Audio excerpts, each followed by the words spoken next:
Movie की शुरुआत होती है दिल्ली के एक कॉलेज से, जहां कॉलेज के कैंपस में एक ट्री होता है जिसे सब लोग वैलेंटाइंस डे के दिन पूजा करते थे, क्योंकि उन्हें लगता था कि अगर उस ट्री की पूजा करेंगे तो उन्हें अपना सच्चा प्यार मिल जाएगा। इसलिए हर साल उस ट्री की पूजा की जाती थी। अब सब लोग उसे वर्जन ट्री कह के बुलाते थे। तभी यहाँ पर हम शांतनु नाम के एक लड़के को देखते हैं जो बहुत ही दुखी था। दरअसल शांतनु जिस लड़की से प्यार करता था वो लड़की उसे छोड़कर चली गई, और इस तरह से शांतनु काफी दुखी होता है। वो इस ट्री के पास आने लगता है और वहां पर चिल्लाते हुए बोलता है कि उसकी मोहब्बत कब मिलेगी। उसने तो उस लड़की से सच्चा मोहब्बत की थी, लेकिन वह उसे छोड़कर चली गई। इसीलिए शांतनु चिल्लाते हुए उस ट्री से बोल रहा होता है कि उससे सच्ची मोहब्बत चाहिए। वहीं दूसरी तरफ हम देखते हैं कि शांतनु के दो दोस्त साहुल और नासिर, जो कि उसी कॉलेज में पढ़ते थे, और उन्हें शांतनु की आवाज साफ साफ सुनाई दे रहा था। वो उसकी आवाज सुनते ही भागते हुए वहां पर आता है। वो देखता है कि शांतनु वहां पर नशे में पड़ा था। उसे देखकर वो अपने घर ले आते हैं, लेकिन हम देखते हैं कि उस ट्री पर जो आत्मा थी अब वो एक्टिव हो चुकी है। वो हर वक्त अब शांतनु को ही देखने लगी थी।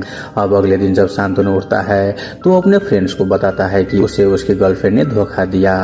ये सुन उसके फ्रेंड्स बोलता है कि वो उस लड़की को भूल जाए, जिसके बाद शांतनु भी उन लोगों की बात मानकर अपनी पढ़ाई में ध्यान देने लगता है। वहीं दूसरी ओर हम कुछ कॉलेज के स्टूडेंट्स को देखते हैं जो एक जगह इकट्ठा होकर ये प्लान बनाने लगता है कि इस बार वैलेंटाइन डे में वो ट्री को किस तरह से पूजा करेंगे। तभी वहां पर अनन्या नाम की एक लड़की आती है और वो भी उस ट्री को पूजा करने लगती है। यहाँ हमें पता चलता है कि अनन्या शांतनु से बहुत ही प्यार करती है, लेकिन शांतनु के लिए वो उसकी बेस्ट फ्रेंड है, इसलिए वो उसे उस नजर से नहीं देखता। लेकिन अनन्या उसे बहुत ही हिंट्स देती है कि वो उसे पसंद करती है, लेकिन शांतनु उसका हिंट समझ नहीं पाता। जिसके बाद हम कुछ और कॉलेज के स्टूडेंट्स को देखते हैं जो कि ये कहकर प्रोटेस्ट कर रहा था कि इस बार वो इस ट्री को पूजा होने नहीं देंगे। दरअसल इस कॉलेज में लगातार 3 साल में 3 लड़कों की जान चली गई थी, इसलिए उन्हें यही लगता था कि यह सब उस वर्जिन ट्री का काम है, इसलिए वो नहीं चाहते थे कि इस ट्री का पूजा हो। तो वहीं कुछ लोगों का कहना था कि वर्जिन ट्री का पूजा होनी चाहिए। अब यहाँ पर वैलेंटाइन डे आता है और सभी लोग वर्जिन ट्री का पूजा करने लगता है, लेकिन उसी बीच कुछ लड़के काफी अजीब सा बिहेव करने लगते हैं और उनका तबीयत अचानक से खराब हो जाती है, जिस वजह से उन्हें हॉस्पिटल लेकर जाते हैं। अब यह सब देखकर सभी लोगों को यही लगने लगता है कि शायद यह सब यही ट्री का काम है, इसीलिए सभी स्टूडेंट्स प्रोटेस्ट करने लगते हैं कि इस ट्री का कोई भी पूजा न करे।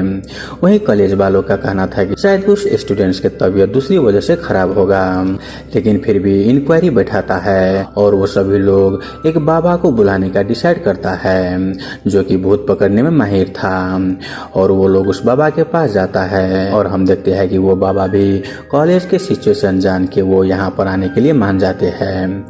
जिसके बाद हम शांतनु को देखते हैं जो कि काफी ज्यादा डरा हुआ था। उसे बार बार ऐसा लग रहा था कि उसे कोई पीछे से आवाज लगा रहा है, लेकिन जब वो पीछे मुड़कर देखता तो उसे वहां पर कुछ भी नहीं दिखता। वही हम बाबा को देखते हैं जो कि कॉलेज में आ चुका था, लेकिन जब वो यहाँ पर आता है तो वो समझ जाता है कि यहाँ पर इस कॉलेज में जरूर ही कुछ गड़बड़ है। वो जान जाता है कि यहाँ पर एक आत्मा का वास है। जिसके बाद वो टीचर से बोलता है कि जिस स्टूडेंट्स का पहले तबीयत खराब हुआ था उन सभी को बोल दो कि उसकी तबीयत खाने की वजह से खराब हुई थी, जिस वजह से ये सब हो गया। क्योंकि कॉलेज में सब कुछ नॉर्मल रहना चाहिए, अगर उन सबको पता चला कि यहाँ पर भूत का वास है तो पता नहीं कॉलेज के सभी स्टूडेंट्स किस तरह से बिहेव करेंगे। अब यहाँ पर बाबा अपने सारे इक्विपमेंट्स को हर तरफ कॉलेज में लगा देते हैं ताकि वो कॉलेज के ऊपर नजर रख सके। वही हम शांतनु को देखते हैं जिसे अभी भी वो आवाज सुनाई दे रही थी, लेकिन जब वो पीछे देखने की कोशिश करता तो उसे वहाँ पर कोई भी नहीं देखता। खैर एक दिन शांतनु कॉलेज में था, तभी उसके पास एक मोहब्बत नाम की लड़की आती है। वहीं शांतनु उसे देखकर काफी ज्यादा खुश हो जाता है। यहाँ पर हम देखते हैं कि शांतनु ही बस उस मोहब्बत नाम की लड़की को देख पा रहा था, यानी कि मोहब्बत उस पेड़ की भूतनी थी। यहाँ पर महाबत शांतनु से बोलती है कि वो इसी कॉलेज का है, लेकिन उसने पढ़ाई को छोड़ दिया था, लेकिन अब उसने फिर से कॉलेज को ज्वाइन कर लिया।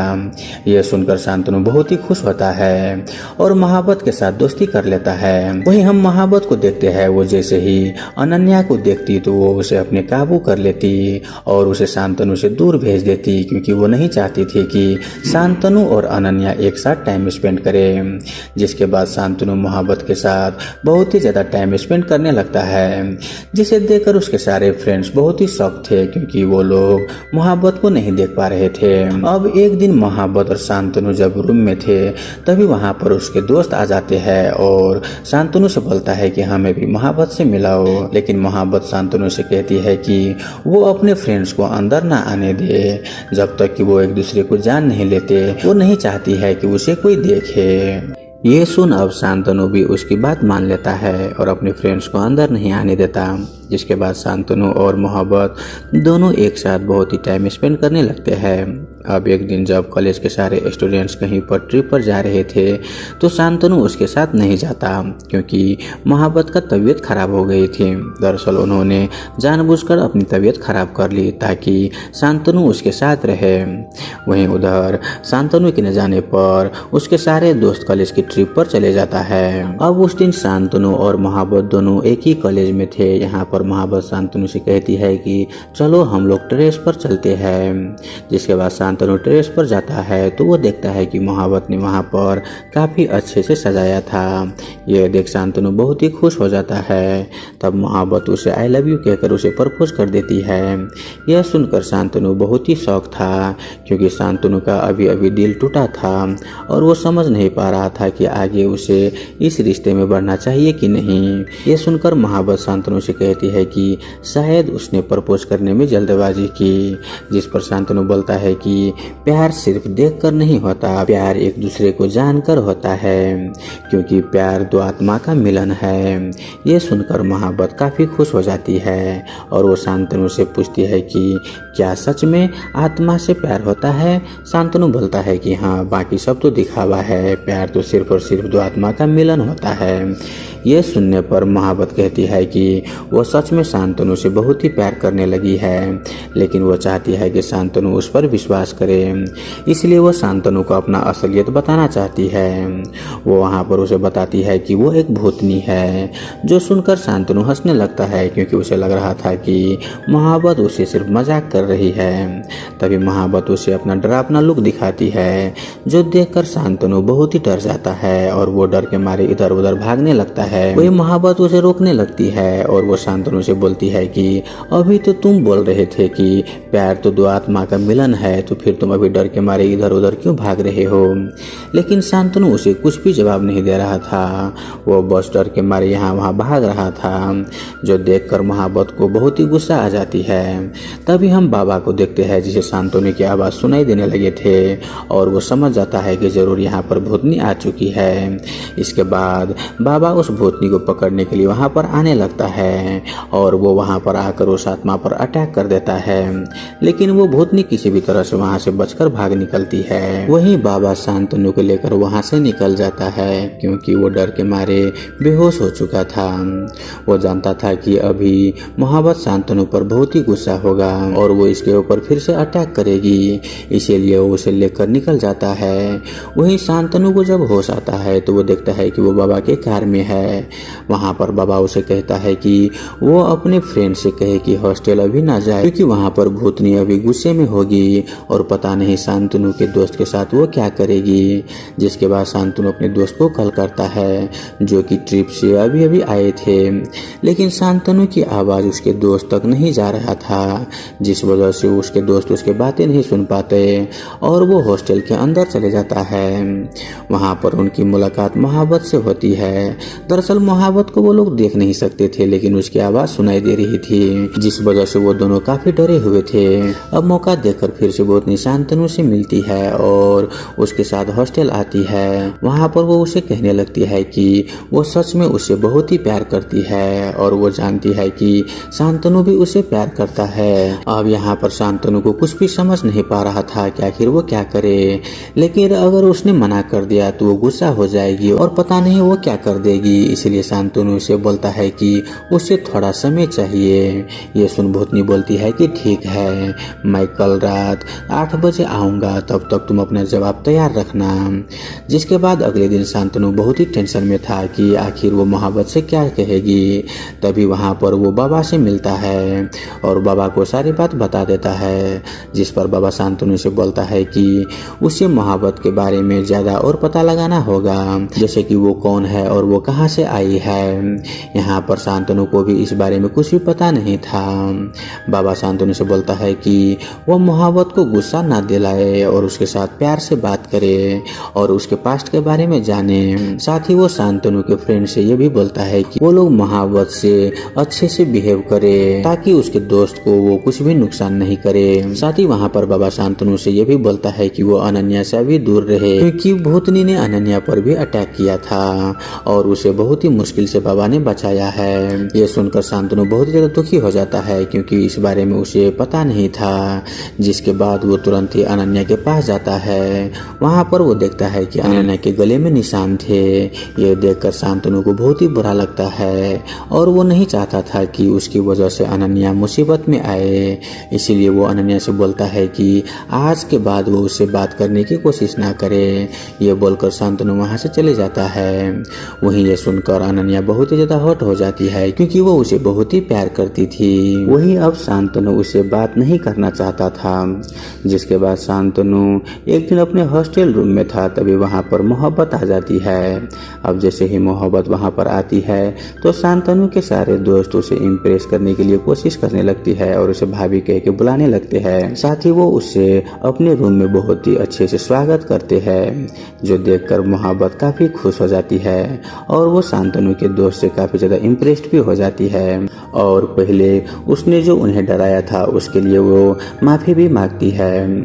जिसके बाद मोहब्बत शांतनु से कहती है कि उन्हें उसके साथ क्वालिटी टाइम स्पेंड करने चाहिए, जिसके लिए वो शांतनु को बादलों में लेकर जाती है और वहाँ पर उसके साथ बातें करने लगती है। वही शांतनु उसे पूछता है कि आखिर वो कौन है, वो कहाँ से आया है और उसकी मौत कैसे हुई। तब मोहब्बत कहती है कि उसे कुछ भी याद नहीं। वो काफी बार याद करने की कोशिश भी की है कि वो अपनी लाइफ में पहले क्या थी और उसका नाम क्या है, लेकिन उसे कुछ भी याद नहीं आया। तभी वहाँ पर शांतनु को अनन्या का कॉल आने लगता है और यह देखकर वो अपने फोन को कट करने लगती है। उसके बाद शांतनु अपने दोस्त से बोलता है कि वो अनन्या को बता दे कि वो उसे वापस कॉल न करे। जिसके बाद अनन्या जब शांतनु के दोस्त से मिलती है तब वो वहाँ पर सब कुछ समझ जाती है कि वो भूतनी से अनन्या का खतरा है, इसलिए शांतनु उसे जानबूझकर बातें नहीं करता। ये सब जानकर वो शांतनु पर काफी गुस्सा हो जाती है कि शांतनु ने उसे पहले सब कुछ सच क्यों नहीं बताया। साथ ही वो शांतनु से कहती है कि वो उसकी मदद करना चाहती है। ये सुनकर बाबा अनन्या से बोलता है कि वो जानता है कि वो शांतनु से बहुत ही प्यार करती है, लेकिन कुछ दिनों के लिए शांतनु से तुम्हारे दूर रहने में ही तुम्हारी भलाई है। वहीं ये सब सुनकर शांतनु भी समझ जाता है कि अनन्या उसे प्यार करती है, इसलिए वो अनन्या को डांटने लगता है कि उसने पहले उसे क्यों नहीं बताया। वहाँ पर अनन्या भी उसे डांटने लगती है कि वो कब से उसे प्यार करती है और वो इसके लिए बहुत बार हिंट्स भी उसे दिया था, लेकिन शांतनु को ये सब दिखाई नहीं दिया। तब शांतनु कहता है कि जब उसने कॉलेज ज्वाइन किया तभी वो अनन्या से प्यार करने लगा था, लेकिन अनन्या ने ही उसे अपने फ्रेंड जोन में कर दिया था, जिसकी वजह से उसने अपने प्यार का इजहार नहीं किया। यह सुनकर अनन्या बहुत ही खुश हो जाती है और उन दोनों का रिलेशन शुरू हो जाता है, लेकिन वो दोनों बस उसी टाइम मिल सकते थे जब मोहब्बत वहाँ पर मौजूद नहीं होती, क्योंकि अगर मोहब्बत को पता चल गया कि शांतनु अनन्या से प्यार करता है तो पता नहीं वो अनन्या के साथ क्या करेगी। जिसके बाद बाबा शांतनु से बोलता है कि वो मोहब्बत को अपने पहले लाइफ के बारे में याद करने के लिए कहो, ताकि वो लोग फाइंड आउट कर सके कि वो कौन है और कहाँ से आया। वही शांतनु भी अपने काम पर लग जाता है। वहीं हम बाबा को देखते हैं जो वर्जन ट्री को अच्छे से देख रहा था। जिसके बाद वो उसके पीछे जाता है तो उसे पता चलता है कि वहाँ पर एक और ट्री है। दरअसल वर्जन ट्री के पीछे ही एक दूसरा उसका ट्री और था जो कि श्रापित था। और उस दिन शांतनु उसी ट्री के पास जाकर चिल्ला रहा था कि उसे उसका मोहब्बत कब मिलेगा। और उसी ट्री पर यह मोहब्बत नाम की भूतनी थी जो शांतनु के पीछे पड़ गई। जिसके बाद बाबा उन लड़कों के बारे में भी फाइंड आउट करने लगता है जिनकी पिछले 3 सालों में जान गई थी। और उसे पता चलता है कि उन लड़कों को भी एक लड़की दिखाई देती थी जो कि उनके पीछे पड़ी हुई थी। यह देखकर वो समझ जाता है कि जिस तरह से शांतनु को मोहब्बत दिखाई देती है उसी तरह से उन लड़कों को भी एक लड़की दिखाई देती थी। और जैसे ही होली के दिन वो लड़कों ने खुद को खत्म कर लिया वैसे ही होली के दिन शांतनु भी खुद को खत्म करेगा। इसीलिए बाबा शांतनु के दोस्त से बोलता है कि उन्हें जल्दी जल्दी अपना काम करना होगा ताकि वो लोग शांतनु को बचा पाए, क्योंकि कुछ ही दिनों में होली आने वाली है। जिसके बाद सभी लोग अपने अपने काम पर लग जाता है। अब ऐसे ही शांतनु के सभी दोस्त कलर्स बनाते हुए एक दूसरे के साथ खेल रहे थे, तभी वहाँ पर मोहब्बत आ जाती है। और जैसे ही शांतनु मोहब्बत को देखता है वो उसे आवाज देकर अपने पास बुलाता है। अब जैसे ही मोहब्बत उसके पास आ रही थी तभी उसके ऊपर कुछ कलर्स उड़ते हैं और मोहब्बत की अपनी लाइफ के बारे में याद आने लगता है। और हमें मालूम चलता है कि दरअसल मोहब्बत भी इसी कॉलेज में पढ़ती थी और इसका असली नाम था करिश्मा। करिश्मा को राघव से प्यार हो गया था और उसे लगता था कि राघव उसे भी सच्चा प्यार करता है, जिसकी वजह से वो राघव के साथ रात भी बिताई। लेकिन राघव ने उसका वीडियो बना लिया। जिसके बाद अगले दिन जब करिश्मा कॉलेज आई तो सब लोग उसे देख चिढ़ने लगे, जो देखकर करिश्मा को काफी शौक लगा। और तब उसे पता चला कि राघव ने उसका वीडियो वायरल कर दिया है। ये देखकर करिश्मा का दिल टूट गया और वो यहाँ वहाँ भागने लगी। अब यहाँ पर करिश्मा को जैसे ही अपनी स्टोरी याद आती है वो वहाँ पर बहुत ही गुस्सा हो जाती है और अपने गुस्से में कॉलेज के सभी लोगों को बेहोश करने लगती है। वहीं ये देखकर शांतनु भी गुस्सा होता है और अब वो करिश्मा और मोहब्बत को किसी भी तरह से शांत करवाता है। वहीं उधर बाबा करिश्मा की फोटो कॉलेज के स्टाफ को दिखाता है और उसे देखकर सभी लोगों को याद आता है कि करिश्मा 2003 में इसी कॉलेज में पढ़ती थी, लेकिन उसका वीडियो वायरल हो गया था। जिसके बाद वो गायब हो गई और कहाँ गई वो किसी को भी मालूम नहीं चला। अब ये सुनने पर बाबा बोलता है कि उन्हें फाइंड आउट करना होगा कि करिश्मा के साथ आगे क्या हुआ और आखिर उसकी मौत कैसे हुई। खैर अब सभी लोग होली की तैयारी करने लगते हैं। तभी वहाँ पर अनन्या आती है और शांतनु से पूछती है कि क्या वो उसे सच्चा प्यार करता है, जिस पर शांतनु बोलता है कि हाँ वो उसे सच्चा प्यार करता है।